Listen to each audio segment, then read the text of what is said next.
नमस्कार। सत्ता और अपराध दोनों का पुराना रिश्ता रहा है। सत्ता में ताकत होती है और अपराध को इसका सहारा चाहिए होता है। हाँ, ये बात हर किसी खादीधारी पर लागू नहीं होती, लेकिन बिहार और यूपी में बाहुबली नेताओं का इतिहास भरा पड़ा है। अब ताजे मामले को ही देख लीजिए।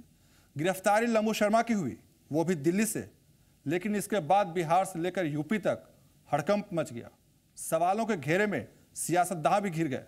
अपराधी तो पहले से कटघरे में थे, अब बारी पुलिस की है, वो इस पूरे मामले में क्या रुख अपनाती है। गौर करने वाली बात यह है कि आरा कोर्ट में हुआ ब्लास्ट और ये धमाके की आवाज दूर दूर तक सुनाई देती है। तो चलिए देखते हैं कि क्या है आरा का पूर्वांचल से कनेक्शन। शुरू करते हैं पूर्वैया क्राइम स्पेशल।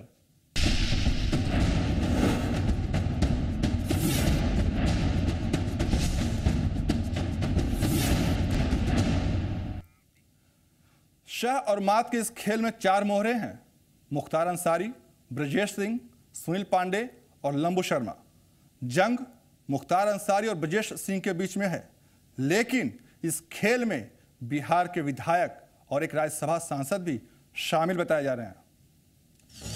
मुख्तार अंसारी, ब्रजेश सिंह, सुनील पांडे और लंबू शर्मा, ये चार नाम बिहार से लेकर दिल्ली तक चर्चा में हैं।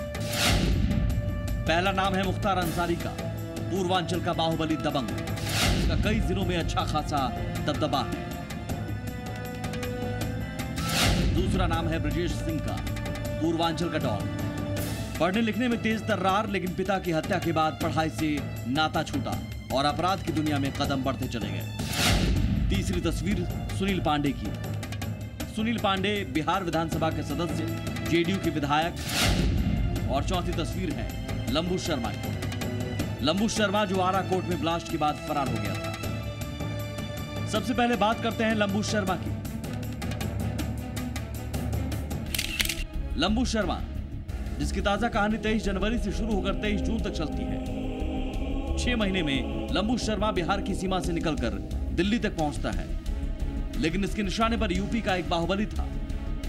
इस पूरी कहानी की पृष्ठभूमि आरा से लिखी जाती है। शुरुआत आरा से होती है, जहां कोर्ट में पेशी के दौरान एक ब्लास्ट होता है।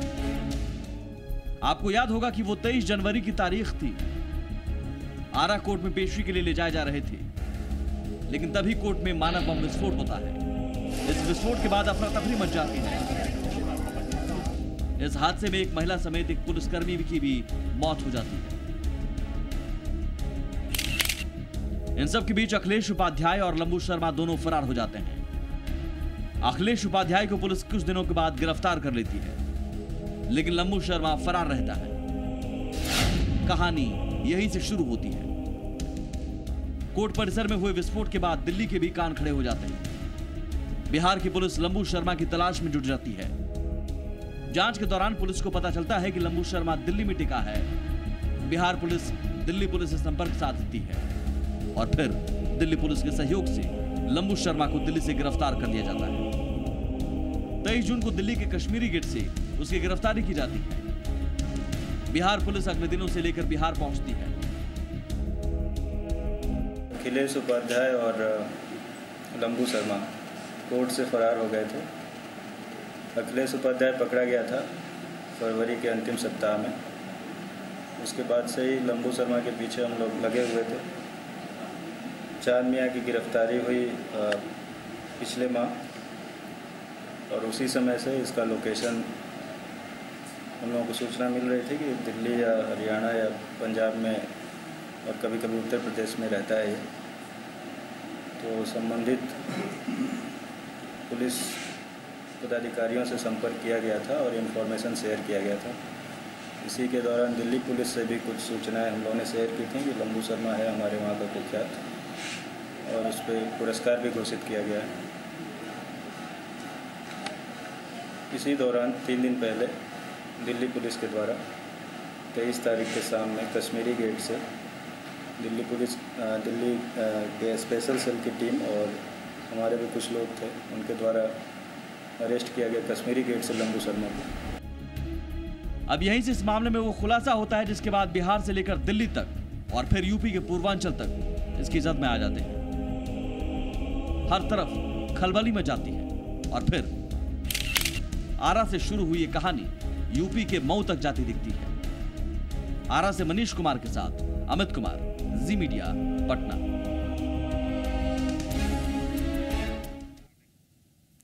तो आपने देखा कि कैसे आरा कोर्ट में ब्लास्ट के बाद लंबू शर्मा फरार हो जाता है। अब इस पटकथा में शामिल मुख्तार अंसारी के बारे में भी जान लें, क्योंकि उसके बारे में जाने बिना यह कहानी अधूरी है। मुख्तार अंसारी, पूर्वांचल का जाना माना नाम, जो किसी पहचान का मोहताज नहीं है। एक बाहुबली और दबंग नेता, लेकिन लोग डॉन के तौर पर ज्यादा जानते हैं। मुख्तार अंसारी फिलहाल यूपी के आगरा जेल में बंद है। जेल से बाहर आना तभी होता है जब पेशी के लिए कोर्ट में जाना होता है। यूपी के गाजीपुर में जन्मे मुख्तार अंसारी की पारिवारिक पृष्ठभूमि राजनीतिक रही है। परिवार में लोग शुरू से राजनीति में शामिल रहे हैं। मुख्तार अपने 3 भाइयों में सबसे छोटे हैं। मुख्तार अंसारी ने ठेकेदारी में अपने कदम रखे। आरोपों के मुताबिक मुख्तार अंसारी ने पहली हत्या मंडी परिषद की ठेकेदारी को लेकर की। सच्चिदानंद राय की हत्या में मुख्तार का नाम सामने आया था। इसके बाद मुख्तार ने फिर पीछे मुड़कर नहीं देखा। 2005 में मऊ में हुए दंगे में भी मुख्तार अंसारी का नाम सामने आता है। मुख्तार अंसारी ने कोर्ट में सरेंडर कर दिया। कहा जाता है कि इसके बाद पूरा नेटवर्क जेल से चला जाने लगता है। कहा जाता है कि 2001 में ब्रजेश सिंह ने मुख्तार को मारने की कोशिश की थी, लेकिन इस हमले में मुख्तार अंसारी बच निकलता है। लेकिन मामला यही नहीं रुकता है। पूर्वांचल में वसूली, शराब ठेके, सरकारी टेंडर, कोयला को लेकर कई बार खूनी जंग दोनों गैंग के बीच होता है और दोनों के बीच अदावत जारी है। ब्यूरो रिपोर्ट, जी मीडिया। यह थी मुख्तार अंसारी की कहानी। अब देखते हैं कि ब्रजेश सिंह का क्या इतिहास रहा है। इस खेल में वो कैसे आया, क्योंकि पूरी पटकथा को समझने के लिए यह बेहद ही जरूरी है।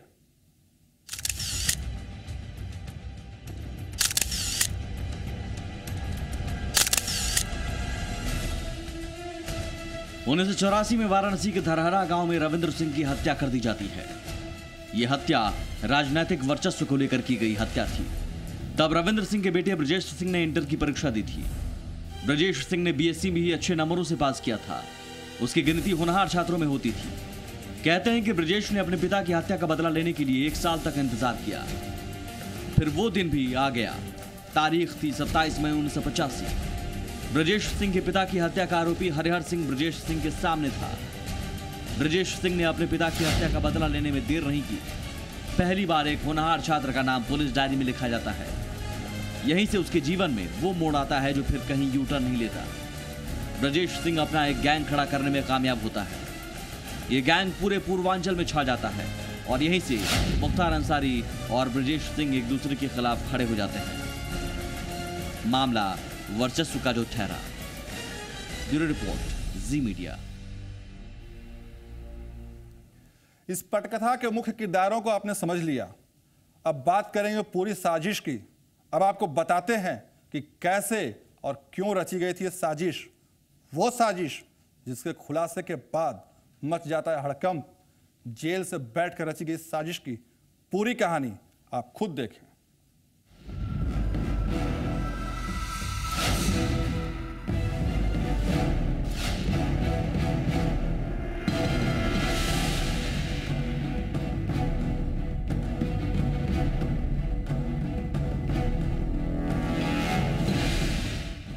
आरा कोर्ट में बम धमाका कर फरार होने की साजिश रची जाती है।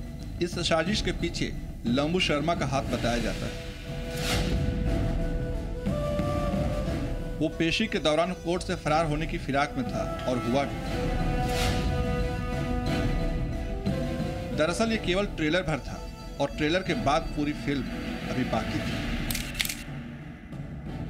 आरा कोर्ट में अपनी गर्लफ्रेंड नगीना गोंड के हाथों विस्फोट कराकर फरार होना बड़ी साजिश की शुरुआत भर थी। इस कड़ी का अगला टारगेट मुख्तार अंसारी था।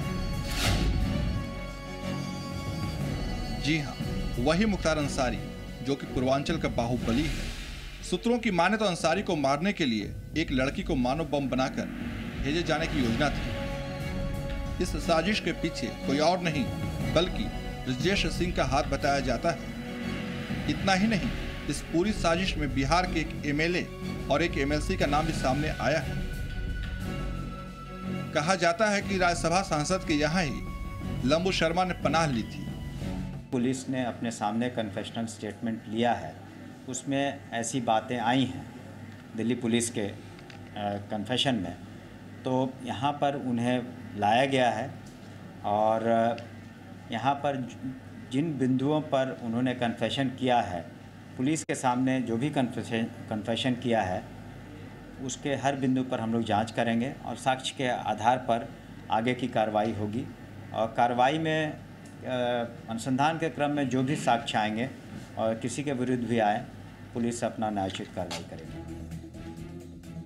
भले ही एडीजी साहब खुलकर कुछ नहीं बता रहे हों, लेकिन सूत्रों के मुताबिक इस पूरे मामले में सफेदपोश और डॉन दोनों शामिल हैं। अब आप ये सोच रहे होंगे कि ब्रजेश सिंह मुख्तार अंसारी को क्यों मरवाना चाहता है, तो आप ये भी समझ लीजिए, मुख्तार अंसारी और ब्रजेश सिंह के बीच वर्चस्व की लड़ाई है। दोनों पूर्वांचल के बाहुबली हैं। मुख्तार अंसारी को मारने की पटकथा तब लिखी जाती है जब लंबू शर्मा जेल में था। 2014 में आरा जेल में रहने के दौरान लंबू शर्मा की दोस्ती चांद मियां से होती है। चांद मियां वही शख्स है जो पहले मुख्तार अंसारी का आदमी था, लेकिन अब वो ब्रजेश सिंह के खेमे में चला गया है। लंबू शर्मा बम बनाने में माहिर माना जाता है। उसकी यही खासियत उसे चांद मियां तक पहुंचाती है। दोनों में नजदीकी बन जाती है। इस दौरान लंबू शर्मा को पता चलता है कि जेडीयू के विधायक सुनील पांडे और एक एमएलसी हुलास पांडे भी इसमें शामिल है। लंबू शर्मा को 50 लाख की पेशकश की जाती है और 20,000 रुपये बतौर टोकन मनी दी जाती है। इसी के बाद जेल से फरार होने की साजिश रची जाती है और वो कामयाब भी होती है। अभी तक जो पता चला है कि जैसा कि आपने अपने प्रश्न में किया कि सुनील पांडे, माननीय सुनील पांडे जी का नाम उस प्रकरण में आया है, तो ये जांच का विषय है और पुलिस निश्चित रूप से जांच करेगी और जो साक्ष्य होगा उसका। सांसद कौन है? उस तरह का इस तरह का कोई मुझे जो सुप्रिटेंडेंट सांसद शेल्टर वहाँ पे दिल्ली में छुपे रहे। अभी तक तो एक ही नाम मुझे ज्ञात हुआ है। लंबू शर्मा के बयान के मुताबिक जेल से फरार होने के बाद चांद मियां उस पर लगातार दबाव डाल रहा था। जल्दी से काम खत्म करने का दबाव था। इस दौरान लंबू शर्मा दिल्ली और पंजाब में छिपता रहा। चांद मियां की गिरफ्तारी हुई पिछले माह और उसी समय से इसका लोकेशन हम लोगों को सूचना मिल रही थी कि दिल्ली या हरियाणा या पंजाब में और कभी कभी उत्तर प्रदेश में रहता है ये। तो संबंधित पुलिस पदाधिकारियों से संपर्क किया गया था और इन्फॉर्मेशन शेयर किया गया था। इसी के दौरान दिल्ली पुलिस से भी कुछ सूचनाएं हम लोगों ने शेयर की थी कि लंबू शर्मा है हमारे वहाँ का कुख्यात, और उस पर पुरस्कार भी घोषित किया गया है। इसी दौरान 3 दिन पहले दिल्ली पुलिस के द्वारा 23 तारीख के शाम में कश्मीरी गेट से दिल्ली के स्पेशल सेल की टीम और हमारे भी कुछ लोग थे, उनके द्वारा अरेस्ट किया गया कश्मीरी गेट से लंबू शर्मा को। और उसके बाद कल हम लोग उसे ट्रांजिट रिमांड पे लेकर आए हैं। वो बीच बीच में जेल में बंद मुख्तार अंसारी की सुरक्षा की रेकी भी करता रहा। लंबू शर्मा दिल्ली में एक राज्यसभा सांसद के आवास पर रह रहा था। उसके दिल्ली में रहने की यह व्यवस्था चांद मियां ने की थी। इधर विस्फोटकों का इंतजाम किया जा चुका था।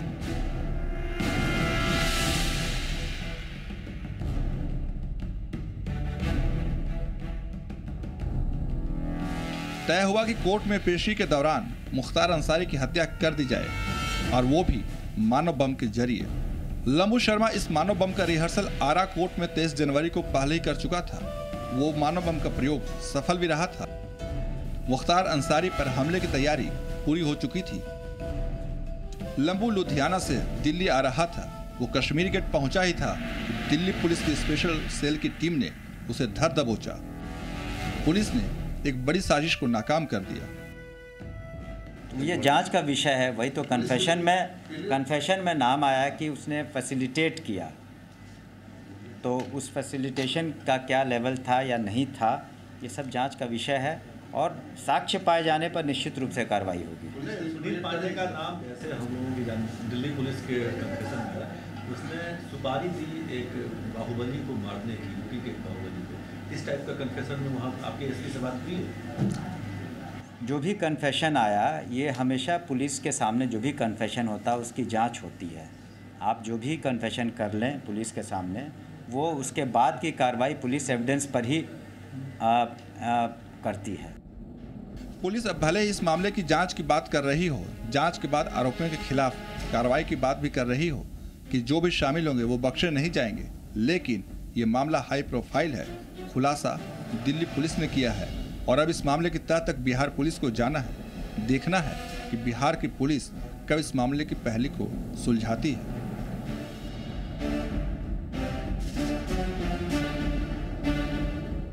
चंदन झा के साथ अमित कुमार, जी मीडिया, पटना।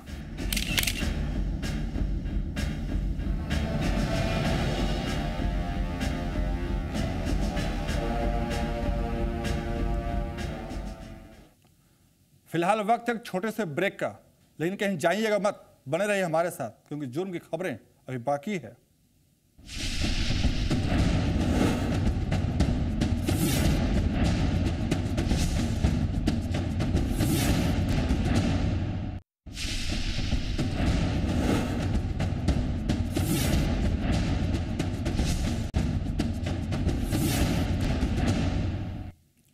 ब्रेक के बाद आपका स्वागत है।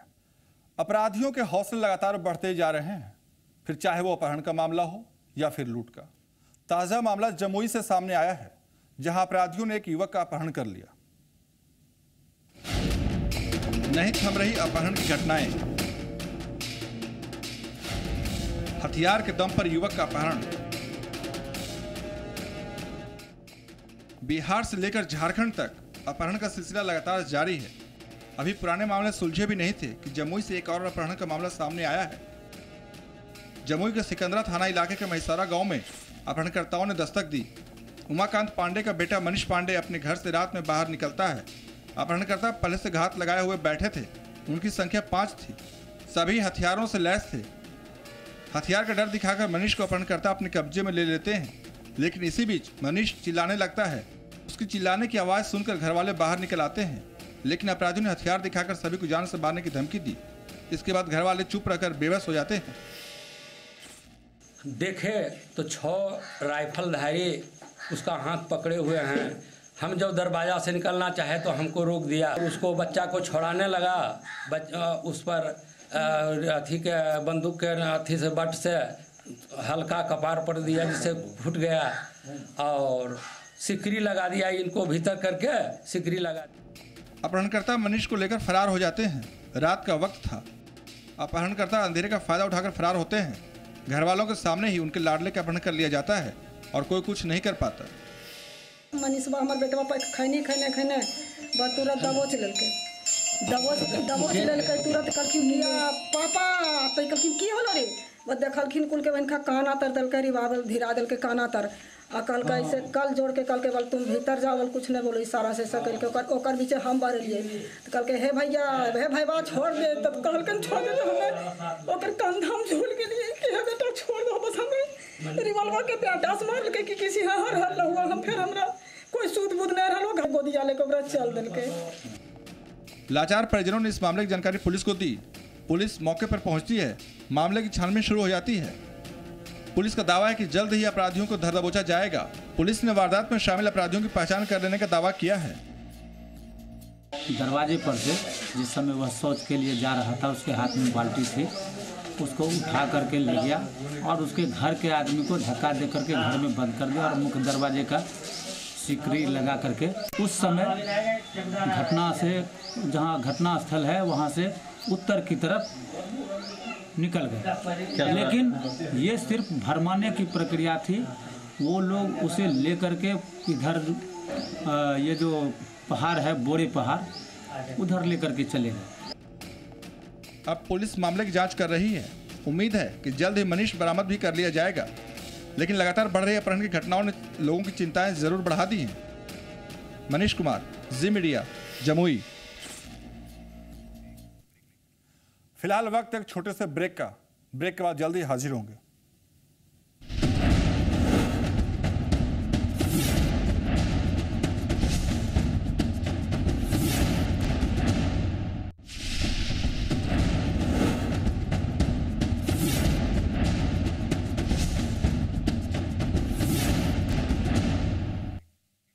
ब्रेक के बाद आपका स्वागत है। रांची में एक शराब व्यवसायी को गोली मार दी जाती है। यह पूरा मामला सीसीटीवी में कैद हो जाता है। घटना को 2 दिन बीत चुके हैं, लेकिन पुलिस के हाथ अब तक खाली हैं। रांची में बेखौफ हुए अपराधी, शराब व्यवसायी पर जानलेवा हमला, दुकान में घुसकर मारी गोली। लगता है कि अपराधियों को रांची में डर नहीं लगता।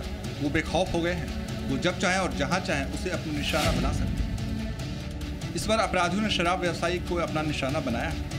शराब व्यवसायी अनूप चावला पर दुकान में घुसकर गोली मारी जाती है। अपराधियों ने चावला को 3 गोलियां मारी हैं। आपको बता दें कि ये सारा मामला वो 24 जून का है। आप सीसीटीवी फुटेज में देख सकते हैं कि कैसे अपराधी दुकान में घुसते हैं और वो अपने चेहरे पर नकाब लगाए रहते हैं ताकि उन्हें कोई पहचान नहीं सके। इसके बाद वो दुकान में घुसते हैं। तब दुकान में ज्यादा भीड़ भाड़ नहीं होती है।